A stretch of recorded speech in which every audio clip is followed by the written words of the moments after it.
देव के चरणों में कोटि कोटि नमन।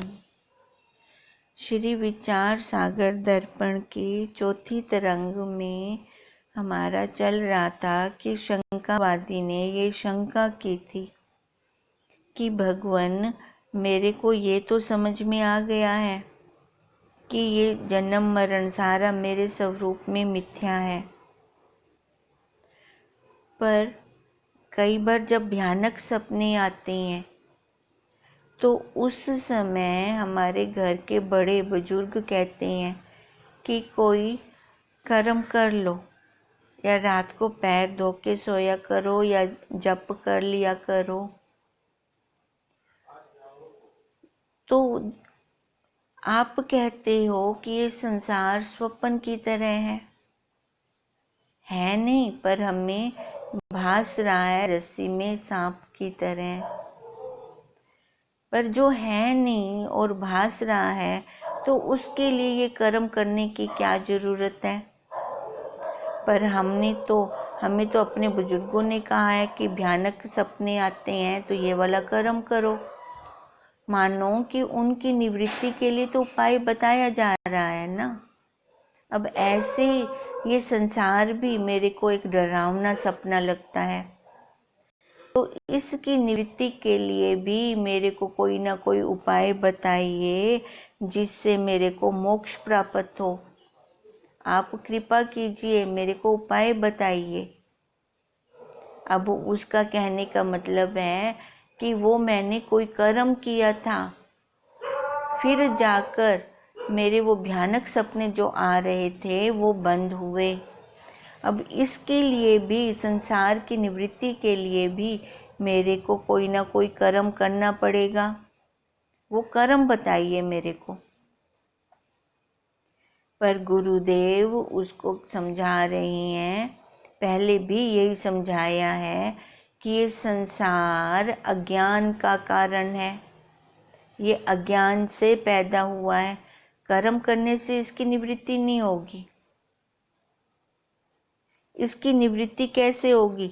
जब हम अपने आप को जानेंगे, जो हम ये मटेरियल लेके बैठे हैं इसको जानेंगे, तभी गुरुदेव हमें पूछते हैं क्या इसमें तेरे को दो दिखाई देते हैं, एक जड़ और एक चेतन। दोनों का अपना अलग अलग स्वरूप है। जड़ असत्य है, दुख रूप है, और वो अपना साक्षी, अपना चेतन सत्य है, चित्त है, आनंद रूप है, जन्माता है वो हमें। ये दूसरा असत्य है, जड़ है और दुख रूप है, इसको कोई भी भान नहीं होता। उसके साथ जुड़ता है तब जाके ये इंद्रियों को, विषयों को भोगता है, और वो भोग कर अपने आप के अंदर अहंकार कर लेता है। इस शरीर की तो प्रारब्ध है। अब यही गुरुदेव हमें समझा रहे थे कि हमारी बुद्धि में बैठ जाए, शरीर में प्रारब्ध का निश्चय पक्का हो जाए, और अपने स्वरूप में अपनी आत्मा का निश्चय पक्का हो जाए। बाकी तो ये प्रारब्ध चल रही है, इसको हम देखने वाले बन जाएं। क्योंकि अपने स्वरूप में ना तो अच्छा है ना बुरा है। जोड़ियां कहाँ हैं? शरीर पे।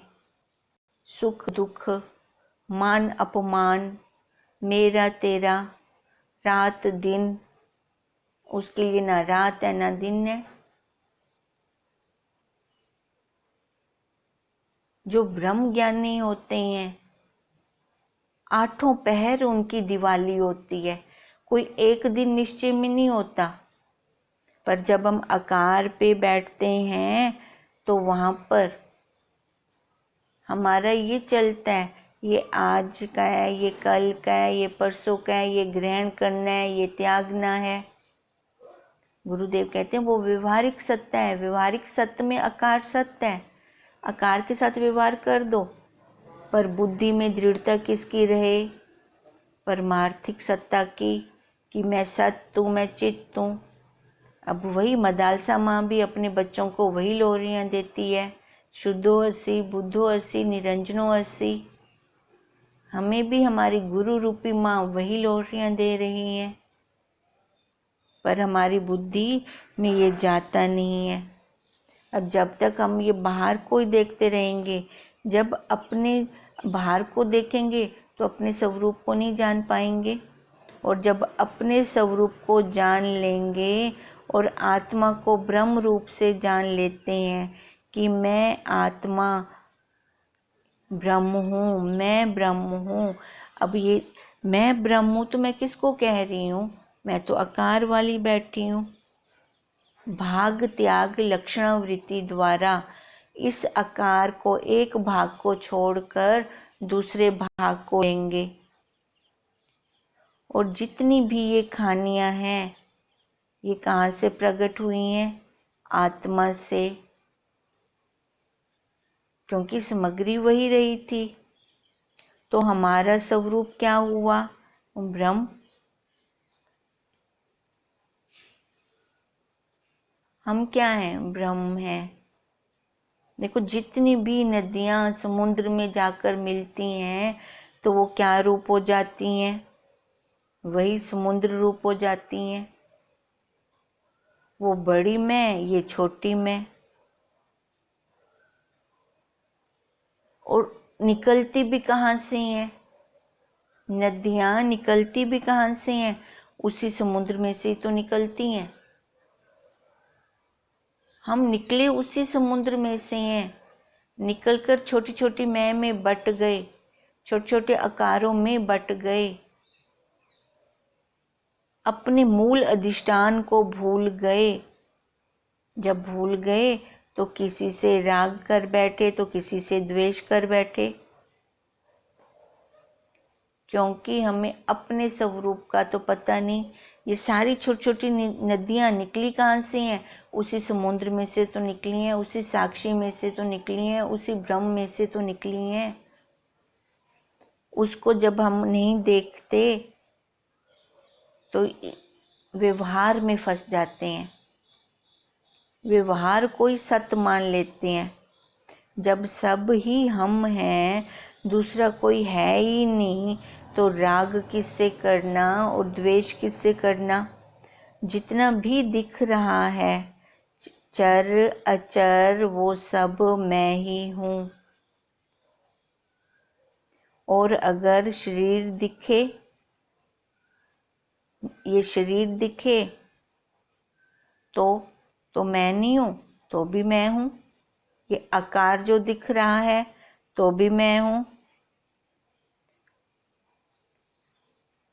फिर देखो, अगर ये शरीर दिखता है तो हम क्या कहते हैं?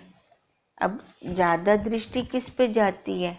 जो सामने प्रकट है, जो सामने प्रकट है, ज्यादा दृष्टि हमारी उस पे जाती है। अब कहते हैं गुरुदेव कि तू ब्रह्म है, तू ब्रह्म है, पर हमें क्या दिखता है? हमें ये आकार दिखता है, ये नाम रूप दिखाई देता है। अब जब ये नाम रूप दिखाई देने लगा तो वो ब्रह्म कहाँ से दिखाई देगा? फिर नाम रूप के वो गुण भी दिखते हैं, गुणों के कारण हम फंस जाते हैं। अब गुरुदेव कहते हैं, अगर आकार दिख रहा है, ये शरीर दिख रहा है, अपना भी औरों का भी, तो सबसे पहले इसकी प्रारब्ध पर निश्चय कर कि प्रारब्ध अभी शेष है। जब ये प्रारब्ध पे निश्चय होगा तो भले आकार दिखता रहे, तो वहां पे हम फंसेंगे नहीं, वहां पर हम रुकेंगे नहीं। इसको फिर हम देखने वाले बन जाएंगे। इस प्रकार गुरुदेव कह रहे हैं कि जब तक आत्मा का ज्ञान नहीं होता और उसको पहचान हम नहीं लेंगे, तब तक हम दुखों से नहीं छूट सकते, हम दुखों से नहीं बच सकते। अब देखो ये क्या करना है, हमें ज्ञान लेना है, आत्मा का ज्ञान। हमने यहाँ पर कोई कर्म नहीं करना। उपनिषद भी यही कहते हैं कि दुखों से, शोकों से कैसे छूटेंगे? आत्मज्ञान से। जब तक आत्मा का ज्ञान नहीं होता तब तक हम छूट भी नहीं सकते, और इसके अलावा हमारे पास कोई दूसरा रास्ता भी नहीं है। देखो, चाहे हम जितने मर्जी शास्त्री क्यों ना पढ़ लें, जितना मर्जी अध्ययन ही क्यों ना कर लें, पर फिर भी जब तक हमें तत्वज्ञ गुरुदेव नहीं मिलते तब तक हम इस भवसागर को पार नहीं कर सकते। शास्त्र तो मार्केट में अवेलेबल है, ले लो, जितने मर्जी ले लो, पर बुद्धि के बल कौन निकालेगा? ये शास्त्रों के गूढ़ रहस्य कैसे समझ आएंगे? जब तक हम तत्वज्ञ गुरुदेव की शरण में नहीं बैठते तब तक ये बल भी हमारी बुद्धि के नहीं निकल सकते। अब निकाल सकते हैं तो गुरुदेव, क्योंकि गुरुदेव ही हमें अपने स्वरूप की पहचान करवाते हैं। वही हम सबको जनवाते हैं। नहीं तो हम सारे तो जानते हैं कि आत्मा है, आत्मा है, बच्चा भी ये जानता है, पर बिना पहचान के दुखों से वो छूट ही नहीं सकता। अब जानता तो है आत्मा है, फिर क्या दुखों की निवृत्ति हो गई? ऐसे परमात्मा तो सब कह रहे हैं परमात्मा है, परमात्मा है, पर परमात्मा कहाँ है? सामान्य अंश में तो है, विशेष अंश का अज्ञान होने के कारण हम देख ही ना पाए। हमें ये पहचान गुरुदेव ही करवाते हैं। मैं आत्मा हूँ, मैं साक्षी हूँ। और जब बाहर आते हैं तो शरीर बन के खड़े हो जाते हैं। हमारी दृष्टि कहाँ रहती है ज़्यादातर? अब ये देखें, हम हमारी दृष्टि कहाँ है? हम क्या है? आत्मा है, साक्षी है, विभु है, व्यापक है, कूटस्थ है, कलातीतम है। अब पर जब हमें ये शरीर दिखता है तो वो क्यों नहीं दिखता? अब गुरुदेव कहते हैं जिसका तेरा ज़्यादा अभ्यास होगा तेरे को वही दिखाई देगा। अभ्यास किसका है हमें ज़्यादा? इस शरीर को देखने का, आकारों के संबंधों को पहचानने का। तभी तो हम कहते हैं वो परमात्मा भी ना हमें इन आंखों से दिखे। अब उसके लिए जैसे हम बच्चे नर्सरी पढ़ते हैं, छोटी क्लासों में होते हैं तो पिक्चर्स बना देते हैं। ए फॉर एप्पल, एप्पल को देखते ही उसको एक क्या ज्ञान हो जाए।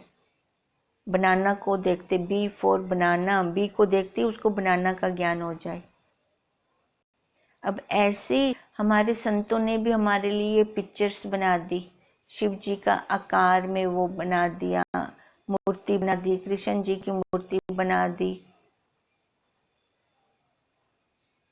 अब देखो वो पिक्चर्स वाला ज्ञान कौन सी क्लास में होता है? नर्सरी में, है ना? Nursery, pre nursery, nursery, LKG तब तक होता है ये। फिर उसके बाद वो पिक्चर वाला ज्ञान नहीं होता, फिर तो सीधे अक्षर ज्ञान हो जाता है बिल्कुल ही। अब ऐसे अगर हम वो पिक्चर वाले ज्ञान पे रुके हुए हैं तो हम अपने क्लास की स्टेज देख लें कि कौन सी क्लास में बैठे हैं हम। अब तो सीधा अक्षर ज्ञान, अक्षर वो साक्षी, वो आत्मा का ज्ञान होना चाहिए हमें कि वही मैं हूं। अब ये ज्ञान हमें कौन करवाएगा? देखो जब हमें अक्षर ज्ञान करवाते हैं तो वहाँ पे संसारिक गुरु होते हैं, उनकी भी महानता है, उन्होंने हमें इस संसार का ज्ञान दिया। पर हमारे गुरुदेव कितने महान कि उन्होंने हमें तत्व का ज्ञान दिया। वो जो संसार के ज्ञान देने वाले गुरु हैं, वो तो खाली इसी हमको सुधार सकते हैं बस। और हमारे तत्वज्ञ गुरुदेव तो हमारा जन्म मरण दोनों से हमारा निवारण करवा सकते हैं। तो हमारे गुरुदेव कितने महान हैं, विभु हैं। उन्होंने कभी नहीं बोला कि मेरे आकार की पूजा करो। वो तत्व पे लेके गए हैं हमेशा ही। आकार से दृष्टि को हटा दिया। अब ये जो आकार में बंधन है, आकार परिचिन्न है। अब जब तक इस आकार को हम नहीं हटाते तब तक हम अपने स्वरूप में नहीं पहुंच सकते। मैं आत्मा हूं, मैं साक्षी हूं। ये ज्ञान हमारे गुरुदेव ही हमें करवा सकते हैं। अब इसलिए कहा कि हमने भगवान को भी नहीं छोड़ा, वो भी हमने कहा कि हमें आकार में ही चाहिए। तो जहां तक अब आकार वाला लेंगे ज्ञान, आकार वाला भगवान लेंगे, तो अपनी क्लास भी देख लें कहाँ पे हम खड़े हैं। अब जब तक देखो बच्चा उन क्लासों को छोड़ता नहीं, नर्सरी प्री नर्सरी को छोड़ता नहीं, तब तक वो आगे की पढ़ाई नहीं कर सकता, आगे नहीं चल सकता। अब हम भी जब तक उन आकारों वाले ज्ञान को नहीं छोड़ते तब तक हम ये तत्व वाला ज्ञान भी नहीं ले सकते। अब देखें सुषुप्ति में कौन सा आकार होता है सुषुप्ति में, पर आनंद कैसे लेते हैं जब जागृत अवस्था में आते हैं। सबको छोड़कर, सब आकारों को छोड़कर तभी हमने वो आनंद लिया। अब वो आनंद कैसे आया, जब हमने आकारों को छोड़ा। अब गुरुदेव भी हमें यही दिखा रहे हैं कि देख अपने सुषुप्ति में। अब जो सुषुप्ति वाला आनंद तू जागृत में मानता है तो कैसे तेरे को आनंद आता है। और रात को भी ये शरीर को तू जब छोड़ता है तभी नींद में जाता है। जब तक तू आकार को नहीं छोड़ता तब तक नींद में भी नहीं जा सकता। और फिर हम अपने स्वरूप में जाते हैं। सुबह उठते हैं तो ये शरीर रूपी कपड़ा पहन लेते हैं, फिर वही क्रिया शुरू कर देते हैं। होता तो सभी के साथ ऐसा ही है, पर हम जानते नहीं। ये तो अब जब गुरुदेव ने आंख दी, ये ज्ञान वाली आंख लगाई, तब हम जान पा रहे हैं ना। होता हम सभी के साथ यही था, आज तक यही क्रिया होती आई है। क्या हम जाने? अज्ञान काल में भी तो यही करते थे हम। इस प्रकार गुरुदेव कह रहे हैं कि जान भी हो और पहचान भी हो, तो फिर हम अपने दुखों से छूट सकते हैं। जान भी हो और पहचान भी हो। अकेली एक चीज होगी तो छूट नहीं पाएंगे। अब वही समझ में आ गया है कि शंकावादी की जो ये शंका थी कि जैसे डरावने सपने आते हैं तो उनके लिए कोई ना कोई उपाय तो हम करते ही हैं, ऐसे ही ये संसार भी डरावने सपने की तरह ही है। अब ये गुरुदेव कह रहे हैं, अब समझ में आ गया कि ये शंकावादी की शंका क्यों हो रही है। अब वो कह रहा है ये संसार भी एक डरावने सपने की तरह है, तो इसके लिए भी तो कोई ना कोई कर्म करना ही पड़ेगा इससे छूटने के लिए। तो गुरुदेव ने कहा कि बस अपनी आत्मा की जान भी हो और पहचान भी हो, और कोई अलग से कर्म करने की आवश्यकता नहीं है। जड़ वस्तु के लिए कोई चेतन की आवश्यकता पड़ती है ना। अब जड़ वस्तु को बताने के लिए किसी चेतन की आवश्यकता पड़ती है। पर हे शिष्य, तुम तो हो ही चेतन स्वरूप। बस अपनी आत्मा का ज्ञान ले लो, यही मोक्ष का साधन है और कोई साधन नहीं है। इसके बिना हम छूट ही नहीं सकते। खाली ये मोक्ष वाला ज्ञान ले लें तो। अब देखो, ये हम शास्त्र से करते हैं। हे शिष्य, वह तो मैंने तुझे पहले ही बता दिया है। यह कल्पित संसार तेरे असली स्वरूप आत्मा के अज्ञान से ही प्रतीत हो रहा है। क्योंकि ये जीव की कौन सी सत्ता है? प्रतिभासिक सत्ता। प्रतिभासिक सत्ता में उसने ही अपनी कल्पना कल्प रखी है।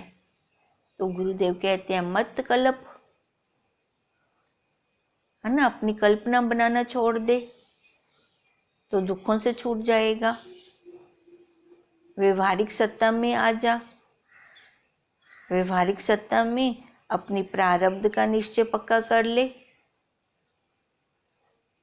इसलिए इसकी निवृत्ति तो तभी होगी जब तुम अपने वास्तविक स्वरूप को पहचान लोगे। अब वास्तविक स्वरूप क्या है?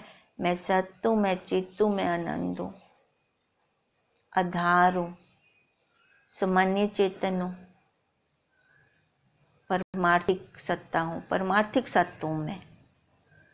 सो तेरे असली स्वरूप के बारे में तो मैंने पहले ही बता दिया है। अब वो यही आधार, सामान्य सत्ता और प्रतिभासिक सत्ता वो पहले हमने खोल के कर लिया है कि तू ही इस सारे कल्पित संसार का अधिष्ठान है। बाहर ब्रह्मांड में आधार वो ब्रह्म, और इधर पिंड में ये जीव, ये अधिष्ठान। और वास्तव में तेरे असली स्वरूप आत्मा में यह संसार तीनों कालों में बना ही नहीं है। देखो, है नहीं ये संसार। अब जैसे कहा था कि रस्सी में सांप तो तीनों कालों में नहीं था, भ्रांति से पहले भी नहीं था, भ्रांति के समय भी नहीं था, भ्रांति की निवृत्ति के बाद भी नहीं था। थी क्या? रस्सी। और जैसे कल्पित सांप अपने अधिष्ठान रस्सी का कुछ भी नहीं बिगाड़ सकता। अब वो कल्पित सांप कुछ बिगाड़ सकता था रस्सी का? वो तो कल्पना किसकी थी? इस जीव ने खुद कल्पना कर रखी थी और खुद ही डर रहा है। पर रस्सी, अधिष्ठान तो वही का वही रस्सी। अब अधिष्ठान वही का वही साक्षी। अब खुद ये जीव कल्पना करता है माँ की, बहन की, पत्नी की, भाई की, बेटे की, तभी तो डर रहा है, तभी तो भय खा रहा है। नहीं तो ये स्वयं क्या है? वो साक्षी स्वरूप। उसी प्रकार यह कल्पित संसार भी तेरे असली स्वरूप की कोई हानि नहीं कर सकता। ये जब तू जानेगा, जब तू ये ज्ञान लेगा, तब तू छूट पाएगा। फिर नहीं कर सकता तो हम क्या हैं? हम सत्य है, चित्त है, आनंद स्वरूप ब्रह्म है। इस प्रकार अपने असली स्वरूप को पहचानेंगे तभी आत्मज्ञान हमें होगा। असली स्वरूप को पहचानने को ही आत्मज्ञान कहते हैं कि मैं साक्षी हूँ। अपनी आत्मा का ज्ञान जिसको हम कह रहे हैं, यही तो मोक्ष है। अब मोक्ष कोई दूसरा नहीं है जो हवा हमने बना रखा था। मोक्ष का साधन केवल आत्मज्ञान है।